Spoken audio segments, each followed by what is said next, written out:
Hello hackers, welcome back. This is RogueSMG and let's talk to some underdogs. But before that, I'm proud to tell you guys that this video is kindly sponsored by Secure Layer 7. I mean, have you ever heard anywhere of such a core security company, especially from India, appreciating community engagements? Well, at least I haven't. So just by this, you can get an idea of how amazing and engaging the work culture at SL7 is. If you are someone who is passionate and zealous about security, who loves taking on new challenges, SL7 is the place for you.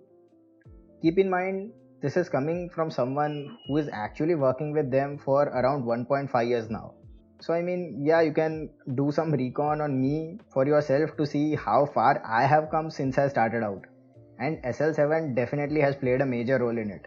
Becoming a part of SL7 not only allows you to work with a company who's an international player in security industry, but it also allows you to work with some renowned cyber geeks, and the best part is that it helps you enhance your own self as well along the way. And to do so, prove your skills through an exciting set of CTF challenges which you can find right here. I'll also post the same form link in the description as well. Here in the form, along with your reason, just mention that you came through this video. And that's it. Good luck.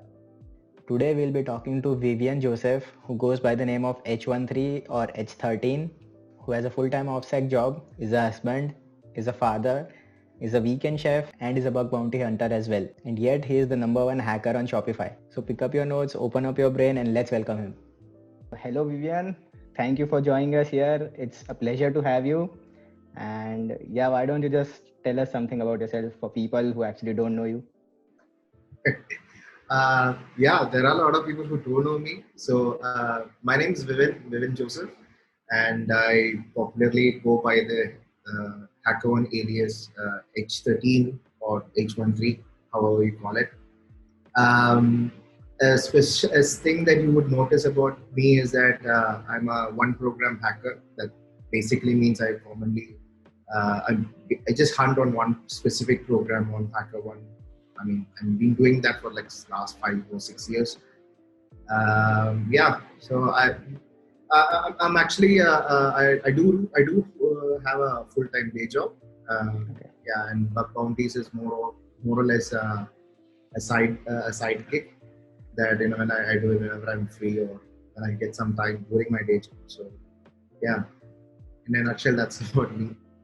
Nice, great. So, like, how did you get started into bug bounties or into infosec in general? Yeah. So, like I said, I do have a day job, and I started my career in AppSec maybe in 2011. That is Okay. straight out of when I graduated out of college. So yeah, I was pretty much interested in security right when I was doing my graduation as well. So if you ask me what really inspired me to to start bug bounties or to get into security is back in 2008 2009 when I was doing my graduation. You know, internet in India at least was very expensive. Right. In terms of like at that time I think it's around for 1 GB of data you needed to shell out nearly like 500 or 700 rupees, and Yes. that was something that I didn't have at that time when I was doing my graduation. So I know I wanted to do something, probably to bypass or to gain some services from my cellular phone or my mobile phone to get internet access.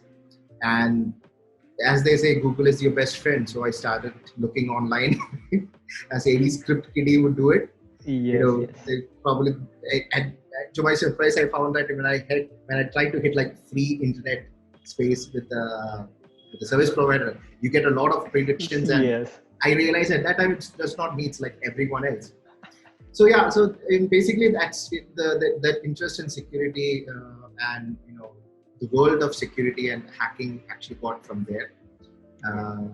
And I slowly, I mean, at that time, I was very fortunate enough to have one of my my uh, my guides or I would say my mentor in my college days that that really helped me to focus my interest and aspiration to an area of security and specifically into AppSec. So yeah, I started probably reading about the OWSP top 10 and the testing guide, right from 2008, the earliest editions of it. So that kind of helped me prepare for my for my placements in college and all those things. And yeah, that's how it really started off in security. And landing my first job itself was in one of the major consulting companies in India. And I was very fortunate enough to get a consulting job in AppSec, even though I didn't have any sort of experience in AppSec. But the good thing that happened with me was I had a great team of my seniors and my peers as well. So it was like every day was a learning experience from them, the tips and tricks of breaking into a system or breaking into an application. Yeah, so that's how I really started off with my career. And once I started in my career, I think it was in 2011 I started my career in, but actually I started hacking by 2014 or 2015, early 2015. And I was browsing the internet and I found this wonderful platform called HackerOne. And yeah, from there it's as they say, it's just history. I just started. I started with hacking HackerOne first of all. So yeah, learning about bug bounties and the pains of bug bounties itself. And that's how I slowly got into HackerOne. And I think the thing is that since I'm doing I'm doing a full-time day job. I don't focus on many programs like I said earlier. So I just stick with one program, and all through these years, I've just focused on my major program on HackerOne. So yeah, that's how I really got started in bug bounties. So like you had quite a bit of experience before you actually got into bug bounties, quite a bit of AppSec experience or technical experience in general before you actually started bug bounties. So it's true. I would say I had experience in AppSec before I started bug bounties, but you cannot compare what you do in your professional capacity with what you do at bug bounties, because the minds initially that was one of the learning lessons that I realized when I started bug bounties, because I tried applying the same practices that I learned during my work profession to the bug bounties. And initially, when I did not get much results out of it, because my entire strategy was really messed up. I wouldn't say it's messed up, but it was not on the right lane. And it took some time for me to realize that I need to tweak out my strategy, especially in bug bounties. And the interesting fact is that I couldn't take my professional learnings to the bug bounties, but I can take the bug bounty experiences to my professional capacity, and yes, that's how it's contributed towards my career development, etc. Right. So yeah, that's quite a good thing. And apart from that, as you said, like the first job you landed, it was kind of sort of very lucky for you, and you didn't have much idea. And I guess after all these years, even today, landing your first infosec job for anyone kind of lies into the same gray area. People, it is quite not that easy. People have been getting people, and even companies have been getting more and more out, and they are taking risks on people, and they are hiring newbies out there. But it's just the start of this era. But it's even today, to this day, I guess it's quite difficult for people to land their first job, especially if they do not have some certain experience in maybe bug bounties or doing some projects or something like that. So yeah, it's true. It definitely is a challenging scenario when you are when you graduate straight out of college and you're looking for an AppSec or a job in information security, because everywhere you look, you are looking at people who have an experience of 3 or 4 years before they actually come into an AppSec team or a red team, and they start hunting or they start even professionally working in an AppSec. But yes, but times are changing, and that's something that is favorable. It's actually changing the mindset of even recruiters as well, who hire engineers or fresh out of college, because they are ready to train people. And AppSec is not something that is difficult to learn, to be frank, because from what I have understood and my personal experience, it's not rocket science. So it's something, if you give a little bit of dedication and you have a basic understanding of the core concepts, anyone can pick it up. And And the worst case scenario is that even if you don't end up getting into an AppSec job, the learning that you take from your practice, as well as from your interest in AppSec, will actually help you in other domains of maybe software development. So it's a win-win anyway you take it. That is quite true. The learnings will come along with you, even if you actually land a job or not. And as you said, you stick to a single program. But along my very limited, experience or journey in bug bounties, even today, when I'm just starting out or trying to, actually hunt on some programs, one of the most difficult things or questions I face to myself is, how do I choose a program, or what program do I actually start hunting on? So what is your motto, or what is your, the secret sauce of your consistency to hacking just a single program? And why Shopify, of course? So this is not a secret sauce. It's basically very simple. I mean, so like I said, when I started my bug bounty career my bug bounty interest in 2015, like I said, I just discovered HackerOne platform. And at that time, HackerOne did have a number of programs that were offering, doing bug bounties and offering bounties for every bug. But the problem, like you said, what program should I choose, or what program should I, probably invest time in? And that was very tricky. And this was one of the learning experiences that I tried to take from my work professional experience towards my bug bounty experience. So I tried, I think the first program that I saw in 2015 was Yahoo. Back then it was Yahoo, now it's Verizon and AOL. So the problem of when I tried attempting Yahoo was that, of course, that back then and now also they have a huge scope. So, and it's a blessing as well as it's a curse, because you really don't know where you want to start. So and initially, I started doing what everyone usually does. Started doing recon, started doing subdomain emulation, all of thing. And end of the day, when all your automation tools gives you a result, it gets like 100 domains, and all 100 seems to be valid or at least accessible. But the point is that, so what do you start on? Where do you work on? Where do you start? Where is point A? Where is point B? That was something that was really difficult for me. And I tried submitting few bugs on different programs like this, doing recon and all. And most of the time, I end up getting my reports as ineligible or not duplicate, or all these. For them, they are not true assets, or they are core assets. So that's when I realized that my approach was wrong, and primarily because I was not knowing what to hack on a particular program. So that was when I happened to read one of Warren Buffett's one of famous investment lines. They say that never invest your money in a business that you truly don't understand. And I literally took that sense in that never invest your time on a program that you don't understand. And if I don't understand a program, that means that I don't understand what a particular program is building, or what the product they are selling, or what functionality that particular applications have. So that's when I realized that I need to stick to a program that has rich in functionality, that is always evolving, and will have a huge scope. Those were the three things I had in mind. And basically, I just wanted to understand a product from its scope. And while searching for it, while searching for one such programs, I had a couple of lists at that time. Maybe Dropbox, even HackerOne as such was a platform that I wanted to hack. Yeah.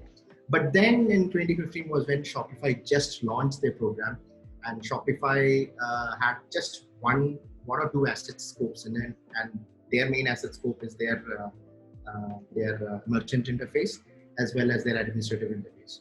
So I just signed up for a store account. I started playing about it, seeing how at its core, basically Shopify is a e-commerce enabler. It helps you scale up and sell anything that you want to anyone across the world. It's quite simple to understand, and to be frank, that is what I was looking for. I understand what it is, and Shopify was expanding so tremendously back then and even now, that they had a lot of integrations with different moving different parts of the application of what they were offering. And I love in places where you integrate something with something else, because most of the time you have vulnerabilities or some breakages of it.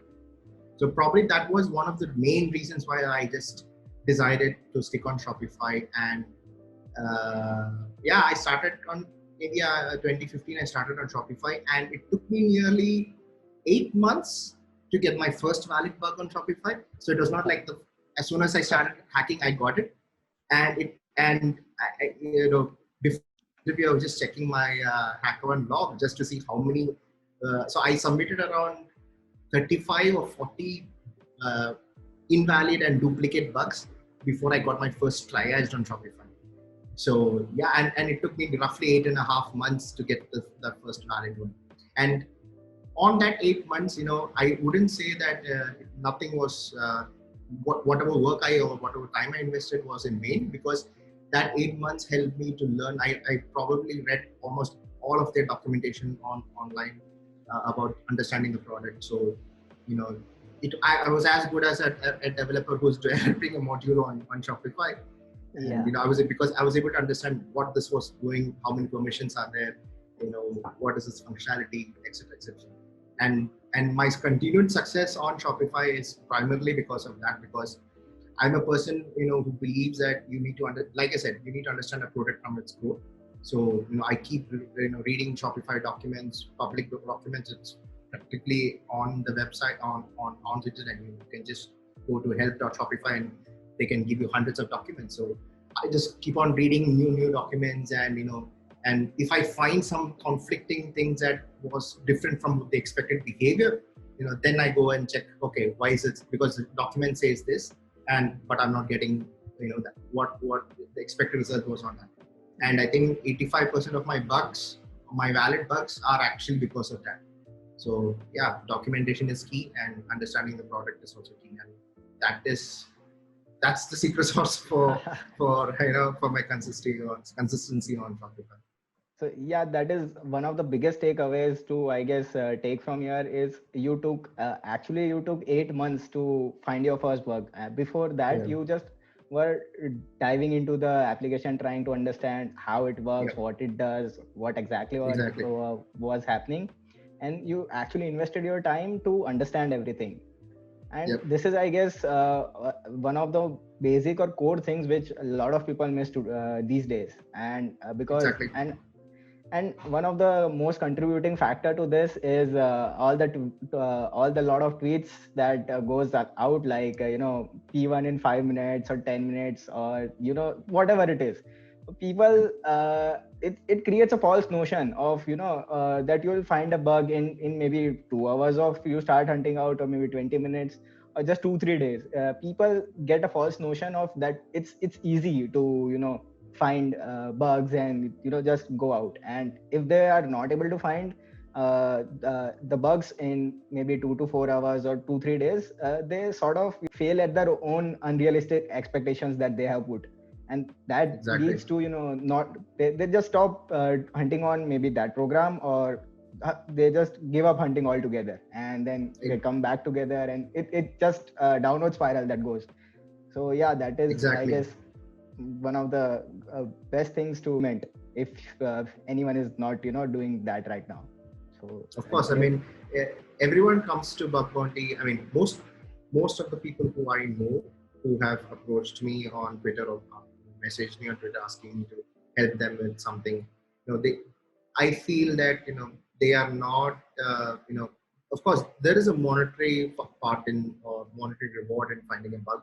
That is true, but it shouldn't be a feeling that this is quick money, because it's not quick money. And every day there are hackers that getting onto the platform and looking for bugs. So you really need to invest time, and in my opinion, you should invest time in areas where people don't focus much, because that's where you get high impactful bugs, and you are sure that your bugs don't go as duplicates or known issues.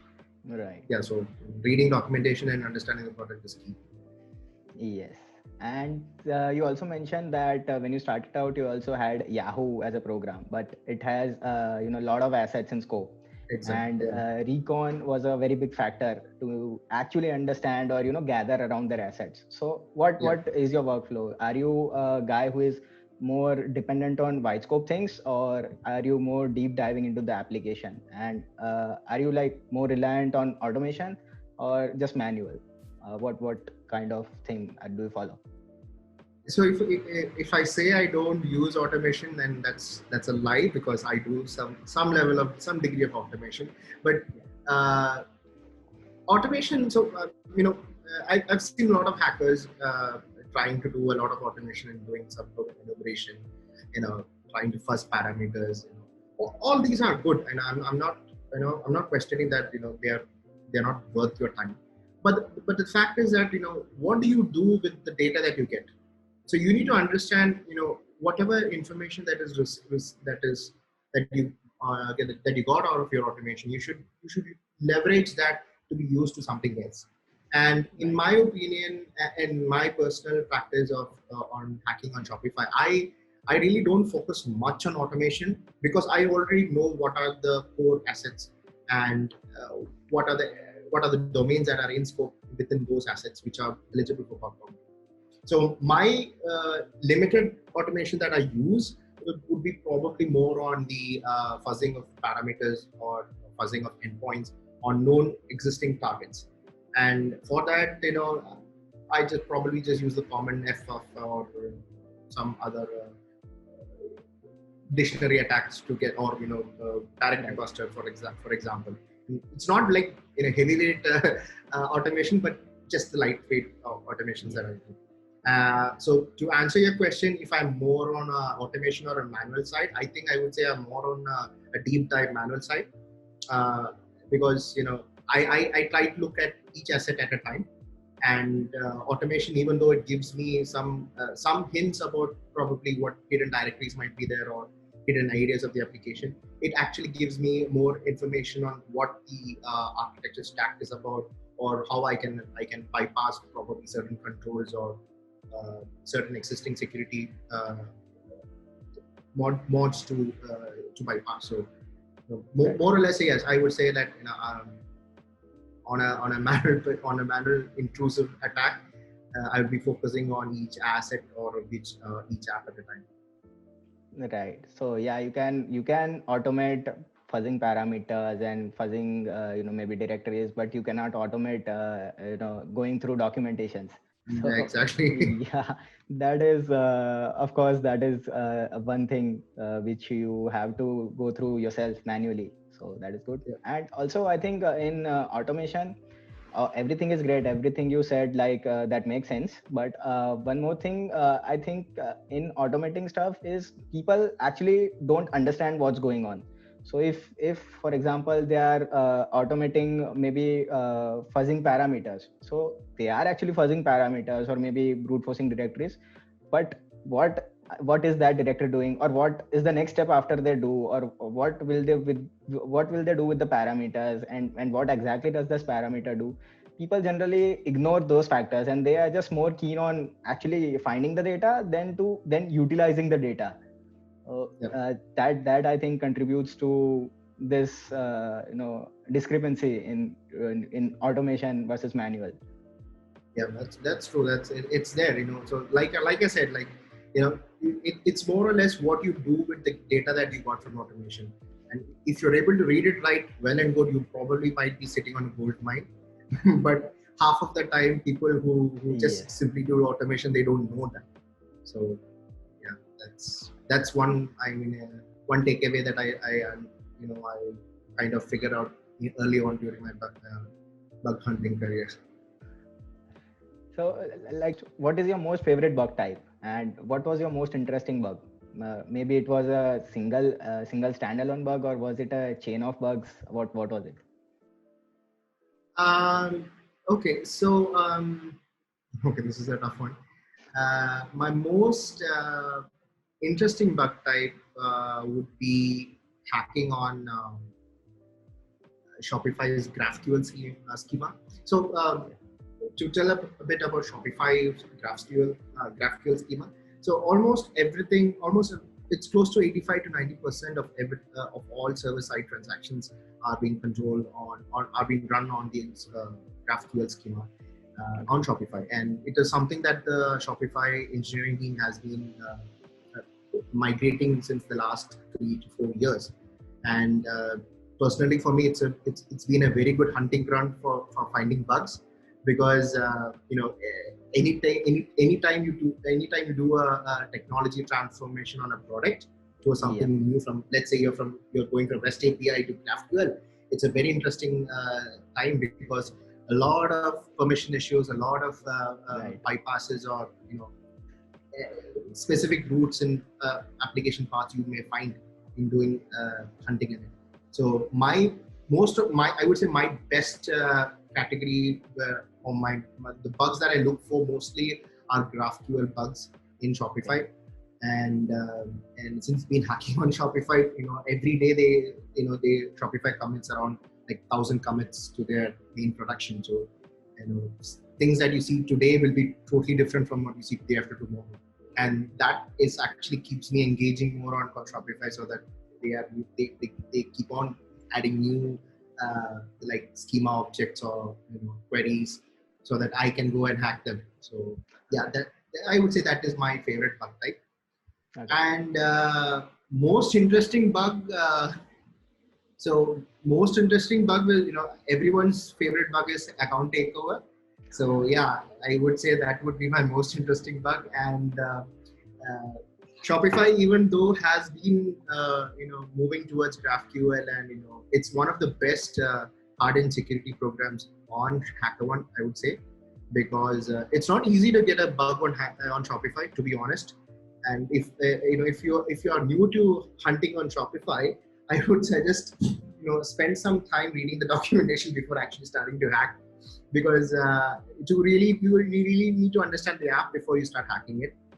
And fortunately enough for me, over the last 5 years or so, I think I found two or three account takeovers.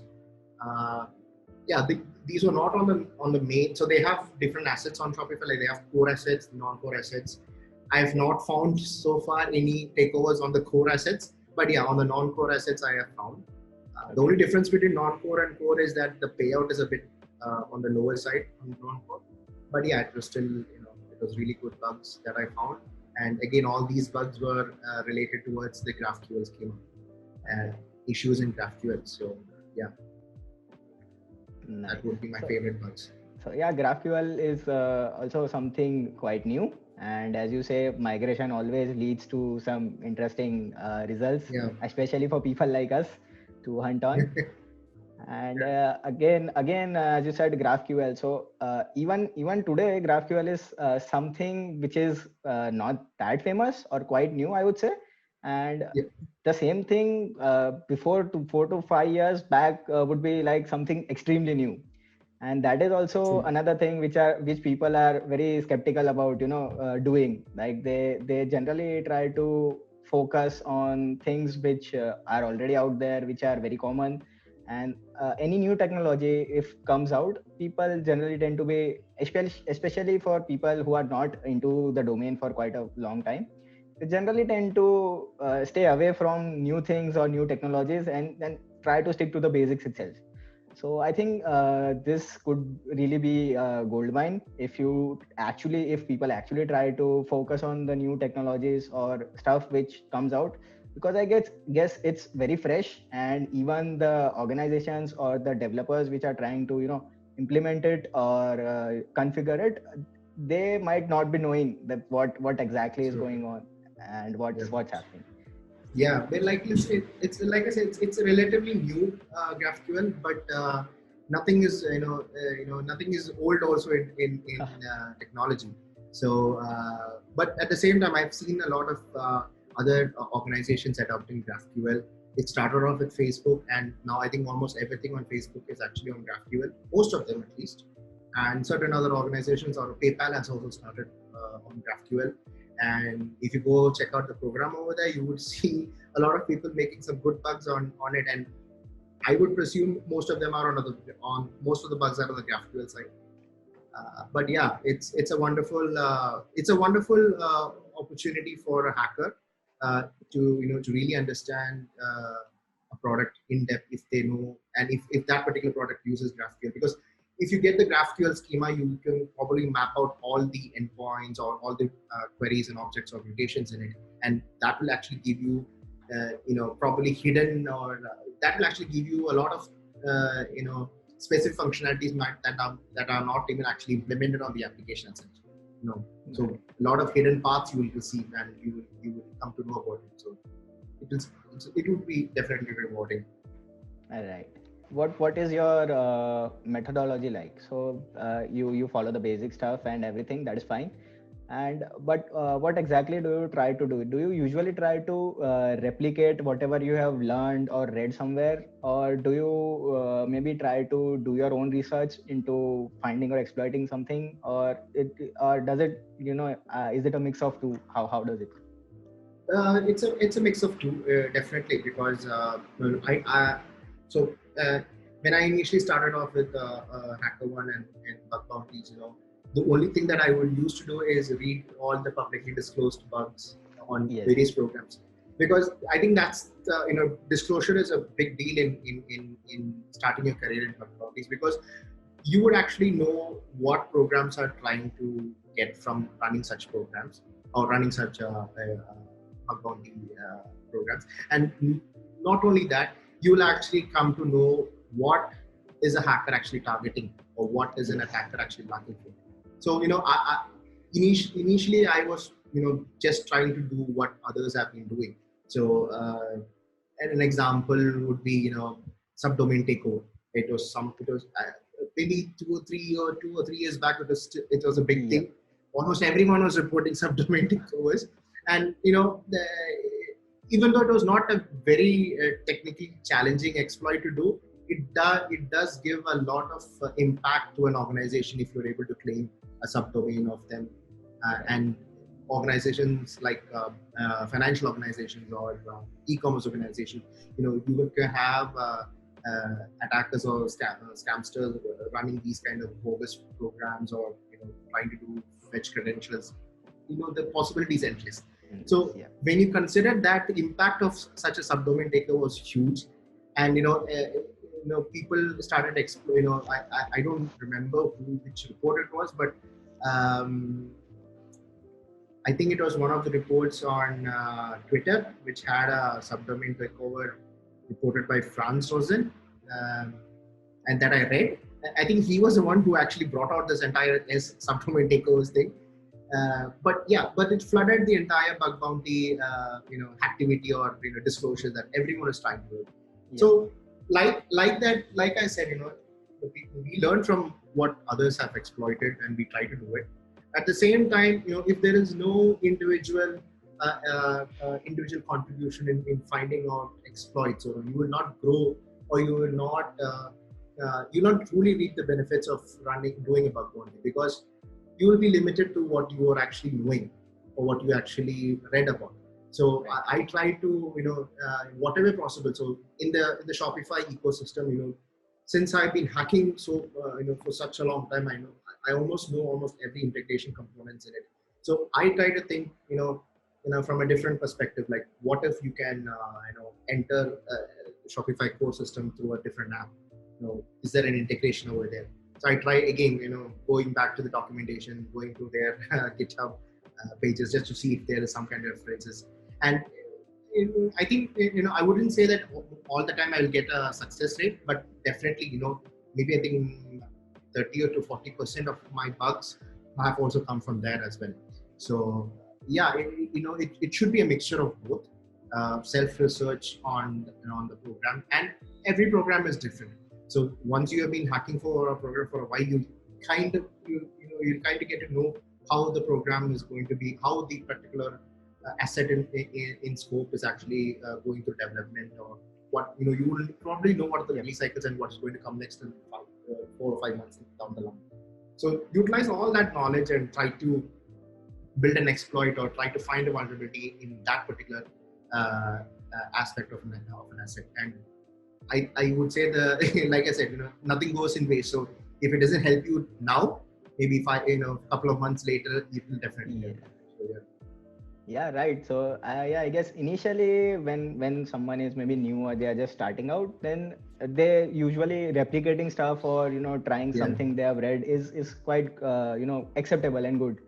But as you move along and as you mature, I guess curiosity is key. If you are asking the right questions, and if people are generally curious, like what happens if I try this, what happens if you try this, most of our lives will go that way. It's just about trial and errors. Our whole life is just about trial and errors. So I think the more curious someone is, the more the success rate of finding new bugs or finding some interesting behavior in any particular application. Yeah, so that's absolutely agree with it. What is the most difficult thing that you faced as a bug bounty hunter or as a hacker in general? So I mean, with respect to bug hunting, I mean, is that the question? With respect to maybe bug hunting, or maybe some technical challenges you faced, or some non-technical, or maybe you dealt with some burnouts or so, or anything in general. I would say the most difficult thing from a bug bounty perspective is not knowing something, or not being able to understand a specific aspect of a technology or a product, and not knowing whom to ask. So I think that's the biggest thing. So if you're working in let's say you're on an organization, or you're a developer, you're working on something and you get stuck that you're not able to do, you can ask your fellow developer, or you can ask your senior, like, hey bro, help me out. But what if you get stuck in a bug bounty or on a specific vulnerability that you're trying to find? And most people will say that you can go ahead and try to collaborate, or you can go ahead and ask somebody on the community, post a Twitter note. And I would say that there are people who do respond to such queries. The community in general is on a positive side, so I don't think so. Nobody will say. At least you'll get a tip what to do. Yes. But those tips are not vetted, so you are not sure, like how you can utilize it, or how you can whether it will be really beneficial for you. And it was one thing that from my personal experience, there was while hunting on a specific vulnerability on Shopify itself, I found a very vulnerability on one of the third-party components, and this was like 3 years back. And I tried searching for a CVE for that particular component, and there was a CVE, and the next thing that I did was like try to do a CVE/POC to get a POC. Yes. And I got a POC of a very known hacker. I don't want to disclose their name, so this was a time when I was getting into bug bounties, and I really needed that POC to work to show that this is really impacting Shopify. So I sent out it was not a tweet then, and I think I messaged him on LinkedIn or something, and unfortunately enough, I didn't get an answer, because he was the one who actually created the POC for that particular CVE, and he was publicly acknowledged for that CVE. But yeah, so this is the problem. So I didn't have any other references to go to when I'm getting stuck. But times have been changing, and I'm seeing a lot of really good hackers helping out the community right now as well. So I think maybe my experience might not be the same for a different person. Right. But yeah, that was one of the things of doing bug bounty is that when you're stuck with something, it's your options are limited, and to getting help, you might get help, but it might not be the right help that you want at that time. Agreed. Probably that would be the most difficult thing to do while doing bug bounties. Yeah, I quite agree with you on this point as well. I have faced the similar issue which you have faced. Like I tried, reaching out someone, but I didn't get a reply. And because of that experience that I had with someone, I usually tend to reply to like each and every person whoever tries to contact me, even if that is a very basic or vague question like how do I get started or so. And I always tell them that 90% more than 90% of times you won't get a reply if you ask such questions to anyone, and I'm just replying because I personally have faced this thing, and I know how it feels. Like sort of feel helpless when you don't get a reply back, right? So that is something which I do. But this is obviously an issue, I would say. Yeah, I also agree that it's bug bounty is sort of a one man army game. It's just Exactly. you and the program. There's no one else basically. So, and that is the reason why people generally tend to maybe say that Google is your best friend, because it actually is. There's no one out there apart from Google. Absolutely. Yeah, definitely. It's you against hundreds of other hackers trying to hack on the program. So, yeah, like you said, Google is your best friend, and and you just need to probably, I would say, just Google better. Don't just simply Google. Google better, and that would be my one piece of advice that I could give. Right. That's quite a deep advice, I would say. So yeah. Because it's all about getting the right results, because and I would say mostly everyone just searches in the first two pages. So unless you hit the right tags, the right keywords, you might have to go look for a search engine optimization friend of yours just to see that you're getting absolutely correct results. No, that's quite true, because there's a plethora of data out there, and what relevant data you get, that is the question. That is the main thing you should aim at. And like, how is your normal Wednesday like? How is your usual Wednesday in your life like? How does it go? So now with the pandemic and all, every day is a Wednesday. I agree. But yeah, so I'm a married person. I have a wife and two small kids. So it's really hectic to do bug bounty and work all together at the same time. But yeah, Right. usually I think probably about 7:30 I get up in the morning and try to complete almost every other aspects of the morning by 9. So, and like I said, I have a full-time day job as well. And so 9 to 12 would be my time to crunch on my actual official work. I try to complete as much as possible in the morning half of my work time, because in the later half of the time I tend to slog at work. So and when I go or when I deviate from my official work, and that's when the bug bounty kicks in.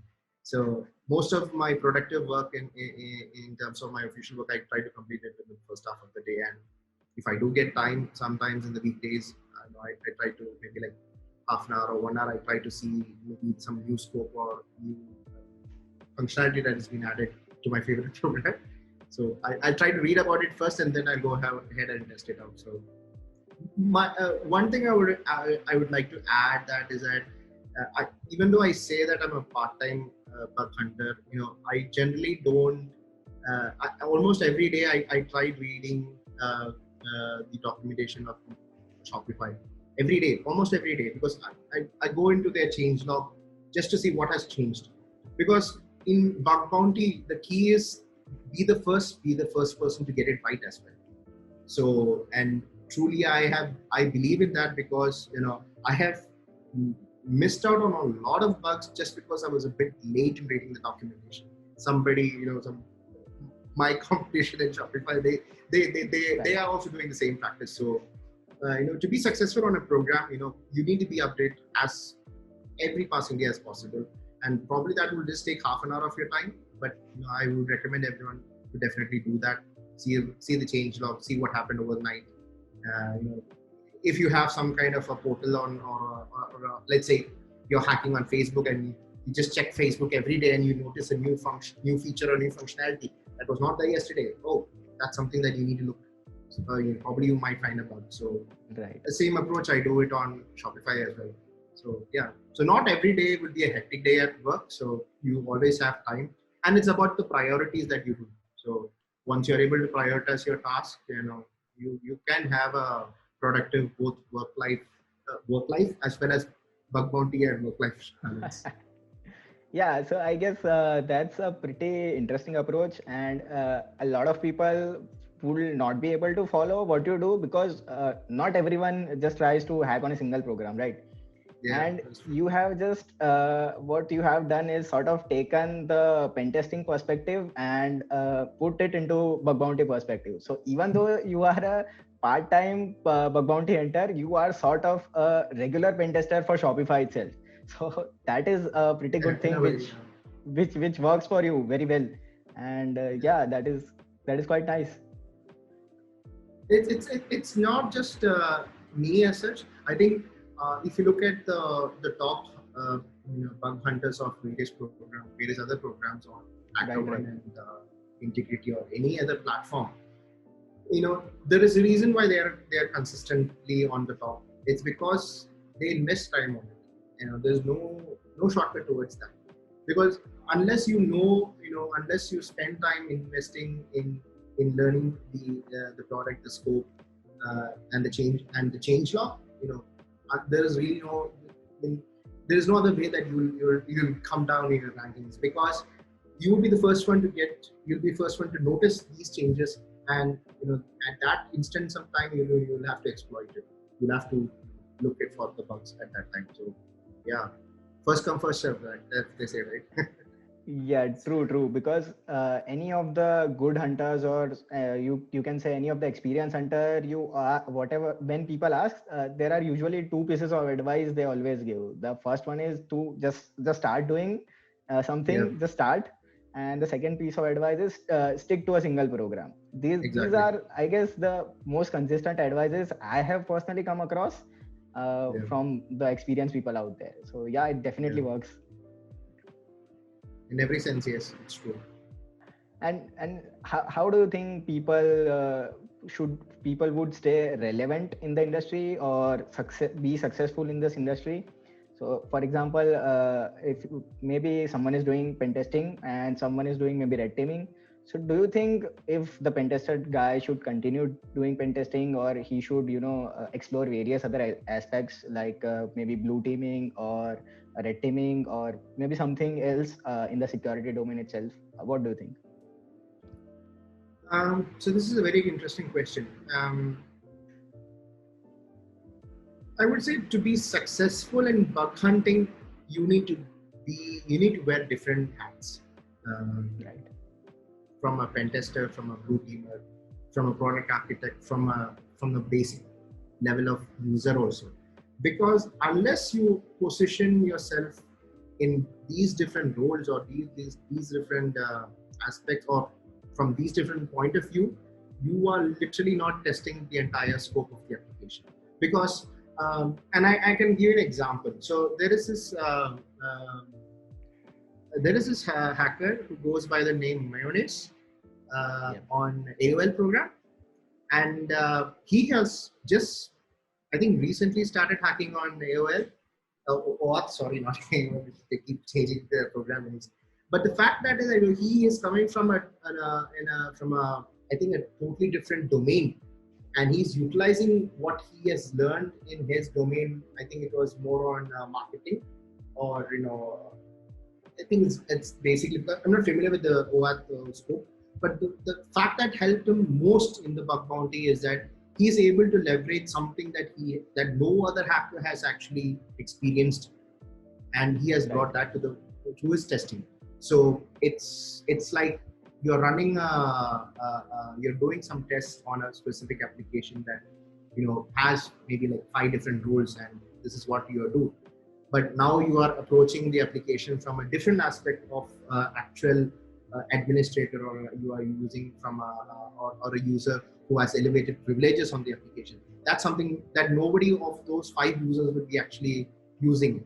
And in that aspect, you are approaching the application from a different viewpoint, and that gives you a lot of possibilities in terms of attack vectors, in terms of finding out vulnerabilities, and in general it actually opens up a whole new perspective for you.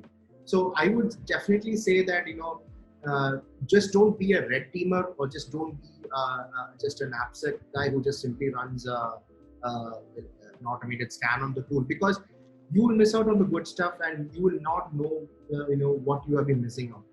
And this is quite evident because all these all these and hack and the programs running bug bounties are actually the best examples of it, because these programs, I would definitely say they may have one of the best security teams that they are even employed, but still you find really good bugs when you expose them towards the hacker community.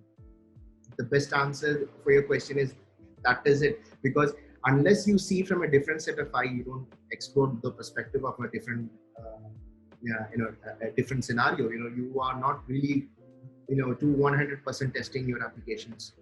So yeah, you should definitely wear different hats. You should as a red teamer, as a blue teamer, as a user of the app, just to understand what you have, what might be there, or what all vulnerabilities might be there.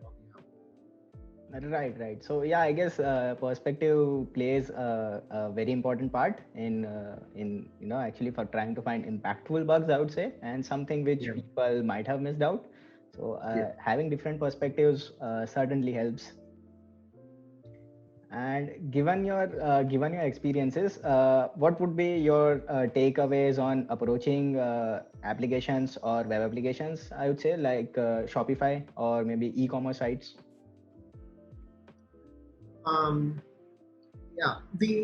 So there are two aspects that you need to consider when approaching e-commerce applications. The first is protecting merchant data. Like merchant data would be, you're a seller or you sell Reebok shoes, and you have a specific store that sells Reebok shoes, and the merchant data over here, and the merchant by itself, the person who's running the store. So the ultimate goal is to protect his data, and so that nobody else can read his data. And that could be maybe how many inventory of a specific product you have. Do you have any special discount codes that are not yet officially out? So all these aspects contribute towards e-commerce security, because e-commerce is more related to actual interactions between customer and the merchants. And we tend to see a lot of frauds or in e-commerce, primarily because people are tricked, or they're getting false information about a particular vendor or a particular merchant who's selling it out. So the focus of it would be first protecting merchant data.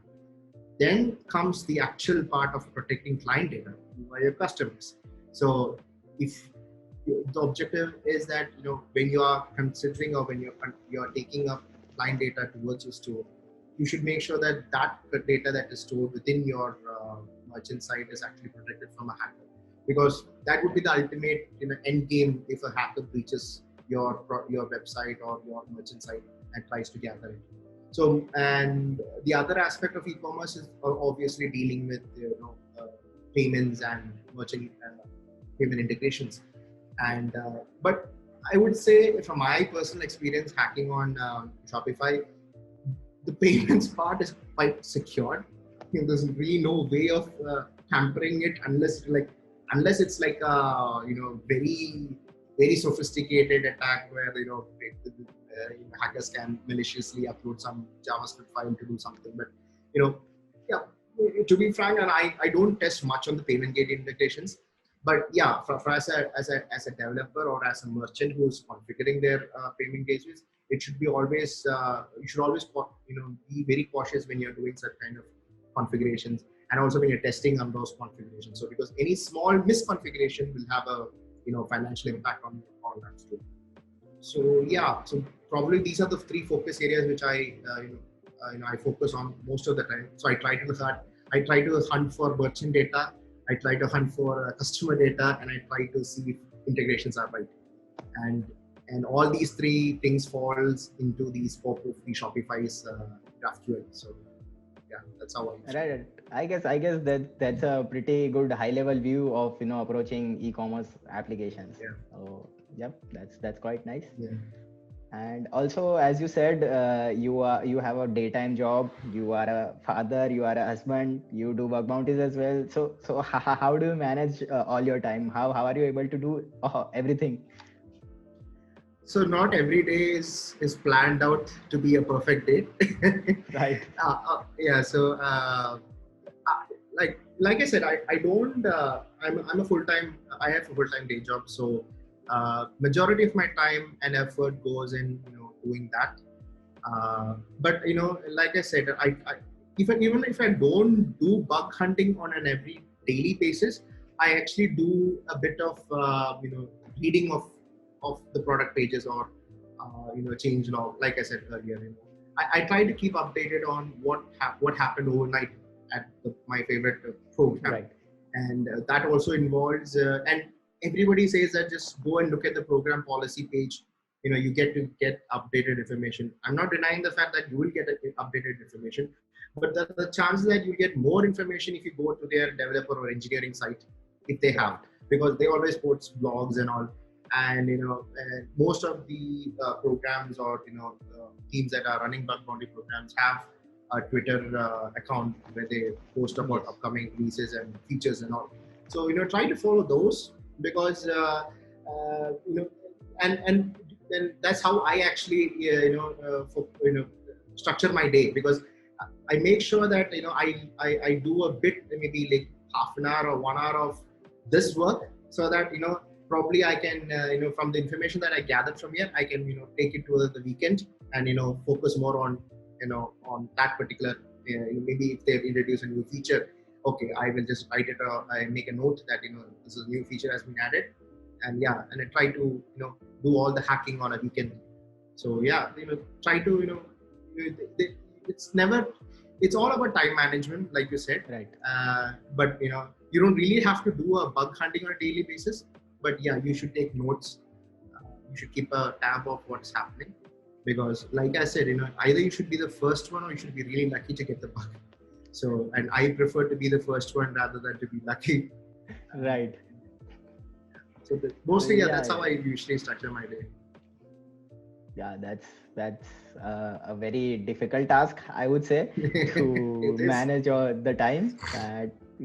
Since it's working for you and you figured out a way to be consistent and do everything, I guess that's a win right there for you. You are that makes you quite ahead from a lot of competition as well, because most of the time and most of the people that I have come into contact, even though they are maybe not that experienced, everyone quite struggles with time management. So and even if whenever someone asks me a question or I get questions like how do you manage your time and how do you do YouTube and maybe hunting and full-time job, and even I don't have quite an answer. It's every day is not the same. Sometimes it's rainbows and sunshine, and sometimes it's a rainy day. So it just goes like that. But you just have to maybe figure out how you can actually be consistent with your time. No, it's more of on an individual's basis, because Right. everybody something. I'm a night person, so I like sitting up at night. Some guys are like early morning people. Irrespective of what type of person you are, if you want to get a job done, whether it's on bug bounty or on a professional side, you just have to invest a bit of time on it. And Right. even though we just have 24 hours, I think it should be sufficient enough to get even a little bit of work done. Yeah, exactly. Agree. I totally agree with you on that.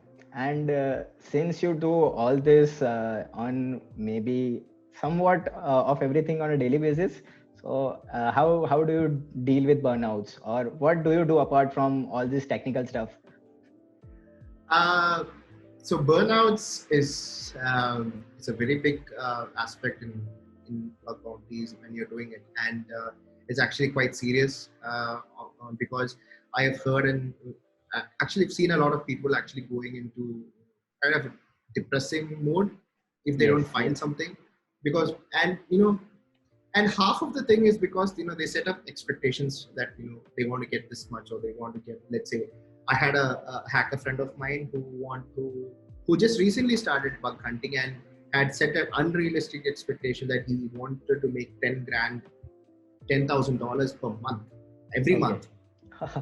And he just shared with me, and he's on Twitter, and he just shared me with his goal. And I said, like, it's fine to have a goal. I mean, it's really good. It's awesome. If you want to achieve it, good. But this guy literally took it to the extreme that he was desperate enough to search to try hit every program that he possibly can answer an invitation. And unfortunately enough, he couldn't make it out, and it was too brutal for him, and that had a huge impact on his. He also had a full-time work job, and that had an impact on him, his health. It was completely draining for him. So I always tell him, after that, so after a few after this incident, I had a chance to meet up with him, and I told him that you're struggling too much. You should never set up unrealistic expectations. You can set up an expectation, that is fine, but even if you set up, let's say, like 10 grand per month and you don't achieve it, it's okay. Heavens and earth has not fallen yet. You can still try it the next month. The thing is that don't be too hard on yourself. This is a highly competitive field. Every day you have like 100 people joining, probably even better than you. So you should accept the reality that someone or the other might overtake you, or you might find that bug that you want, that is destined for you. But end of the day, I think don't take it too hard. Take on the learning aspect of it, and if you feel that you're going into a burnout phase, do what my advice is that do things that relaxes you. So I'm a foodie, so and me in the last 1 year pandemic has actually accelerated the foodie aspect of it. So try to just relax your mind off doing whatever you can. Maybe that 10 or half an hour of relaxation might just be the thing that your brain needs to focus again. So do whatever you can, just to if you have family, if you have your wife and kids or your friends, just chill out with them however you can in this limited, restricted COVID times. But but definitely take care of your health first, because all the money that you get is pointless if you are not able to, how do I say, Exactly. Enjoy it. So and dealing with burnouts is really it has to be dealt on an individual basis, and everyone should set a time and a boundary for it. So I mean, that's my focus on it. And personally for me, I have never gone through a burnout phase. There was a time when I was getting a lot of duplicates of reports, but whenever I used to get that, I was a bit happy because I found something that somebody else found. So I was like rewarding my brain that okay, no problem, you'll get the other one. So never had a burnout, but I do get tired looking for sitting for some hours on a specific application or as a vulnerability. At that times, I have a blessing that I have 2 small kids, so they help me, relax and unwind my time. So do whatever you love. That's quite nice having 2 kids around. They definitely help you get in a relaxed state. And even I don't deal with burnouts that much, but I am kind of a person who has not been home for maybe this long, since maybe around a lot of time. And suddenly this change in lifestyle had quite a bit of toll on me personally. And whenever I feel like I might be for maybe making YouTube videos or doing bug bounties or whatever, I just tend to stay away from my laptop for quite a bit of time, and I don't generally tend to time it. Like I don't set a thing for maybe that for 2 days I won't be hunting, for maybe 3 days I won't be hunting. I don't keep that. I just try to give myself time and get in that mindset. Maybe it might take 1 day or it might take 5 days, but then I generally tend to get back stronger and maybe in a better mental state to hunt or do other things. So that is also a good thing. And another thing that you said, the unrealistic goals people put up for themselves, that is, I guess, one of the biggest contributing factors for why people are dealing with burnouts in the first place. Because lot of people are mostly the newbies which are joining in this field, or let's say community. They are generally tend to focus, even if they are even if they do not agree, deep down their main aim or main goal is money for doing bug bounties. And I think that is the single biggest reason why people generally fail, because it's not a quick buck, as you said. It's definitely something very time consuming, and it's a puzzle basically. So it uses your brain. You need to use your brain, and it's not like you will be a millionaire overnight or over a period of month. So people need to It's true. be wary of that. It's true. It's true. Yeah, that's why I said, like, your immediate anyone who starts in bug bounty, your immediate realistic goal would be not to get $10,000. It would be, let's say, submit 5 vulnerabilities. That Right. would be the something realistic. And into some factor, I say that these unrealistic goals that newbies or people who are new in the community set is because they are seeing these goals set up by established hackers. And Right. I don't blame the established hackers for doing that, because they have mind and they have a huge following, and it's something, a motivation for them itself. You have a target, try it. But what others should what all these who are entering for the first time should know is that these are folks who have been spending like years perfecting their skill and their craft. Exactly. So, and they have every right to put, like, I want to reach $100,000 a year in bug bounties, and that is fine for them. But not everyone is a titan, and not Right. everyone is a Goliath as well. So you should be evaluate yourself first before you even put up any single target, because once you set out in a public domain, you have eyes on you. You are expected to perform, and if you don't perform, that will lead to burnout, depression. Keep your goals to yourself. That's what I did for the initially first few years, and I still do. I don't have to be honest, I don't have a bug bounty goal for a year. I never do that, because I'm not a full-time bug bounty hunter. And secondly, this is more of on a intellectual basis to challenge myself. And you don't have to Right. prove to anybody. That's the most important. You just have to prove to yourself. So be true to yourself. That would be the best Yeah, advice. in fact, that is the one of the main reasons I wanted to have this conversation with you because people generally know people who are in this field, but are very active on social media. Generally, those are the people which people know. But there are very very good hackers like yourself, which are not that active on social media, or just they just prefer to stay low key. So that and I think That's good. yeah, and I think there's quite a lot of stuff to learn from people like you.